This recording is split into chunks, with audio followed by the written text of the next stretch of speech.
कभी कभी साधक भजन करते हैं, शास्त्रों के अनुसार भी चलते हैं, लेकिन वो जीवन में जैसा उनको आनंद आना चाहिए, जो सफलता मिलनी चाहिए, मन में चित्त में शांति आनी चाहिए, वो उनको नहीं मिल पाती है। तो उसके लिए कहाँ चूक हो रही है उनसे, या वो किस मार्ग पर कैसे चले, थोड़ा सा उस पर प्रकाश डालिए। साधना में किस तरह से वो करें।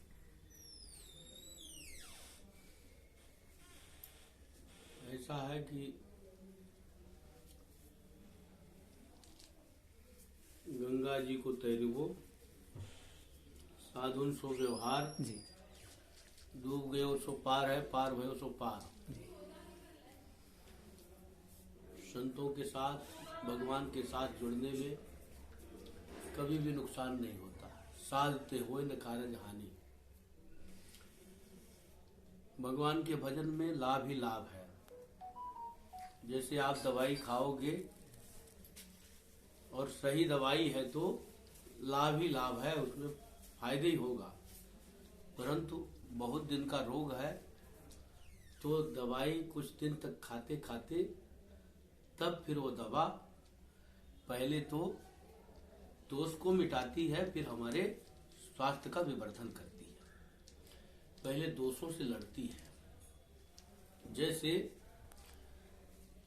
कोई हरा काष्ठ है, उसमें अग्नि लगाया जाए तो अग्नि नहीं लगती है, लेकिन लगाते ही रहे तो अग्नि उस गीले काष्ठ के जल का पहले शोषण करती है, और जल का शोषण करने के बाद जब वह सूख जाती है तब अग्नि लग जाती है, और वह गीली लकड़ी अग्नि का रूप धारण कर लेती है। इसी प्रकार से ज्ञान, भक्ति, वैराग्य विषयी जीव को जल्दी से प्रभावित नहीं करता है, परंतु उस सदाचार का पालन करना, भजन करना वह जीव न छोड़े तो एक दिन उसका जो पाप है, उसका जो दोष है, वह समाप्त हो जाता है और उसके हृदय में भक्ति, ज्ञान, वैराग्य का प्रादुर्भाव हो जाता है। जैसे सहज में जल का प्रवाह ढलान की तरफ होता है, वैसे मन का प्रवाह सहज में जिसका हमारा अभ्यास अधिक होता है उस तरफ होता है। अनंत काल से हमारी प्रवृत्ति संसार में रहने के कारण हमारा मन भजन करने के बाद भी भगवान में नहीं लगता है, परंतु अभ्यास का बांध बांधने से, जैसे बांध बांधने से जल चढ़ाई में भी चढ़ जाता है, ऊंचाई में पहुंच जाता है, वैसे उसी प्रकार से अभ्यास का बांध बांधने से भजन का अभ्यास करता रहा तो मेरा मन जो भगवान के भजन में नहीं लगता, वह विषय को छोड़ करके भगवत विषय का रसिक हो जाता है, भगवान में मन लगने लगता है, भक्ति का उससे चस्का लग जाता है। जैसे मदक की सहज में मदिरा को नहीं छोड़ पाता है, वैसे ही जब एक बार अच्छी तरह से भगवान की भक्ति का नशा चढ़ गया तो फिर वह कभी उतरता नहीं है, वह उत्तरोत्तर बढ़ता जाता है। यह नशा तो जो मदिरा पीते हैं ये तो रात्रि को पिए सुबह उतर जाता है, परंतु भक्ति का नशा लगने के बाद कभी भी वह उतरता नहीं है, वह तो भगवान के गोद में ही बैठा करके छोड़ता है। इसलिए भैया, हरि मार्ग से फिरव न भाई, चाहे प्राण भले ही जाई, प्राण चले जाए लेकिन भगवत मार्ग से कभी भी जीव को विमुख नहीं होना चाहिए, क्योंकि रघुपति भगत बिना सुख नहीं, राम जी के भजन के बिना सुख नहीं है। ऐसा श्रुत पुराण सद ग्रंथ कहाहीं, वेद पुराण और सभी ग्रंथ ऐसा कहते हैं। राम भजन बिन सुनौ खगेसा, मिटे न जीवन खेर कलेसा। शुद्ध सिद्धांत यह उर्घारी, राम भजिए सब काज विचारी। ऐसा सिद्धांत है, ऐसा समझ करके मन से हारना नहीं चाहिए। ठाकुर जी का भजन करें, बड़े कृपालु हैं भगवान, रीझते हैं, देर है अंधेर नहीं है।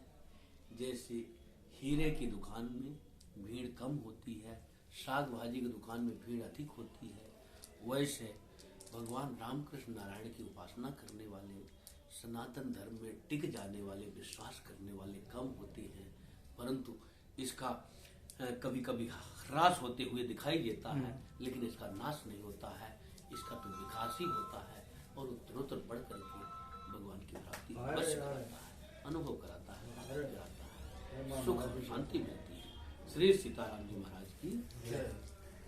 कभी कभी भूल से, अज्ञानवश या किसी भी वजह से वैष्णव अपराध या गुरु अपराध बन जाता है किसी साधक से, तो उसे क्या करना चाहिए? उसकी फिर चित्त की अशांति या उसकी साधना कैसे आगे बढ़ेगी? इसका दृष्टांत रामचरितमानस में है। मैं वही कथा इस समय कह रहा हूँ। श्री किशोरी जी जीवों की आचार्य हैं। किशोरी जी ने अपने आचरण से दिखाया कि कोई चाहे मेरे समान क्यों न हो, यदि भक्तों का अपराध करेगा तो उसको भोगना पड़ेगा।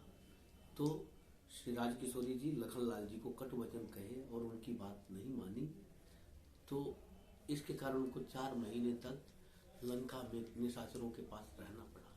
जब हनुमान जी महाराज वहां गए तो हनुमान जी से श्री किशोरी जी क्या कहती हैं? लखनलाल जी के लिए प्यार कहना चाहिए, राम जी के लिए प्रणाम करना चाहिए, परंतु कहती क्या है? अनुज समेत गयो प्रभु चरना, दीन बंधु प्रणतार ध्यान। पहले लखनलाल जी के लिए प्रणाम किया, अनुज के साथ श्री राम जी महाराज जी के चरणों में मेरा प्रणाम कहना। वो दोनों भाई क्षमा के मंदिर हैं, प्रणजनों के दुख को दूर करने वाले हैं, इसलिए दीन दयाल विरुद्ध संभारी, हरव नाथ ओम संकट भारी। जब ऐसा संदेश जाकर के हनुमान जी महाराज ने राम जी को बताया, तो राम जी को तो खबर मिल ही गई थी। गिरिधराज जटायु जी से मिली, सबरी जी से मिली, सुग्रीव जी से मिली, खबर तो मिल चुकी थी, लेकिन राम जी ने लंका पर चढ़ाई नहीं किया जब तक किशोरी जी ने लखनलाल जी से क्षमा नहीं मांगा। और जिस दिन क्षमा मांग लिया उसी दिन राम जी ने लंका पर चढ़ाई दिया। एक भी दिन अधिक नहीं लगाया है, उसी दिन सेतु बांध करके तुरंत लंका पर चढ़ाई किया और समस्त आसुरी सेना का संहार करके अपनी प्राण प्रिया श्री किशोरी जी को अपना लिया। श्री सीताराम जी। अब इसमें जैसे कभी प्रत्यक्ष क्षमा मांगने का अवसर नहीं मिल पाता, जिसके प्रति अपराध हुआ है, चाहे वो गुरु भी हो सकते हैं, सदगुरु, भक्त हो सकते हैं, तो उनसे मानसिक क्षमा यदि मांग ली जाए तो क्या वो क्षमा स्वीकार हो जाती है? मानसिक क्षमा तो भगवान से मांगी जाती है जी। मानसिक क्षमा, मान लो भगवान के अपराध हो गए तो भगवान से मानसिक क्षमा मांग ली जाती है। लेकिन संत गुरु का जो है क्षमा प्रत्यक्ष मांगना चाहिए, संकोच छोड़ करके मांगना चाहिए, उनके चरणों में सिर रगड़ना चाहिए। ऐसा अवसर नहीं मिल पा रहा है तो नहीं मिल पा रहा है तो भगवान की इच्छा पर मानसिक भी अति अधिक दुख हो हृदय से तो क्षमा हो जाता है। लेकिन प्रायश्चित तो होना चाहिए अपने हृदय में, और कुछ अपने को दंड देना चाहिए, स्वयं के द्वारा अपने स्वयं को दंड देना चाहिए। ऐसा अपराध हो जाने पर स्वयं को कुछ दंड अपने से ही देना चाहिए। मान लो संत गुरु से हम क्षमा नहीं मांग पाए तो अपने से ही अपने को दंडित करना चाहिए। किस प्रकार का दंड होना चाहिए? वो किस प्रकार का जैसा अपराध होता है वैसा दंड होता है। इसके लिए क्या व्यक्ति के पास इतना विवेक नहीं होता है मैं किस प्रकार का दंड स्वयं को दूं, और स्वयं को दंड देने में व्यक्ति उतना निष्पक्ष नहीं हो सकता, तो इसके लिए तो गुरुजन कोई उनको मार्गदर्शन करें या फिर ये तो मार्गदर्शन ही तो है। तो किस प्रकार का दंड वो स्वयं को दे? हाँ, हमारे जैसे स्वामी जी ने एक नियम बना रखा था कि हमसे अमुक प्रकार की चूक होगी तो अमुक हम दंड देंगे अपने को। हम भोजन नहीं करेंगे दिन भर, या कुछ दूसरा अपराध हो जाएगा तो रात भर सोएंगे नहीं। यदि ऐसा अपराध हो गया तो हम जल नहीं पिएंगे एक टाइम। ऐसा अपराध हो गया तो हम रामचरितमानस का पाठ करेंगे। ऐसा अपराध हो गया तो इतने नाम जप करेंगे। कुछ ऐसा अपराध हो गया तो 108 परिक्रमा करेंगे। इस तरह से मतलब अपने आप को दंडित करके एक उपासना भी हो जाती है, दंड भी हो जाता है भगवान की कृपा। या फिर कीर्तन निरंतर, एक कीर्तन की अपन अवधि बना लें कि हम इतने समय तक कीर्तन करेंगे निष्काम होके और द्रवित होके हृदय से, ईमानदारी से, तो क्या उससे भी क्षमा? कीर्तन तो सबसे बड़ा साधन है जी, परंतु भक्त द्रोह नहीं मिटत है यह पाथर की लीक। और सकल अघ कटन को नाम जतन है ठीक, नाम जतन ठीक है, लेकिन भक्तों का द्रोह ये पत्थर की लीक है। इसलिए उसको केवल नाम जप से नहीं, उसको अपने कष्ट भी देकर, ये पाथर की लीक है।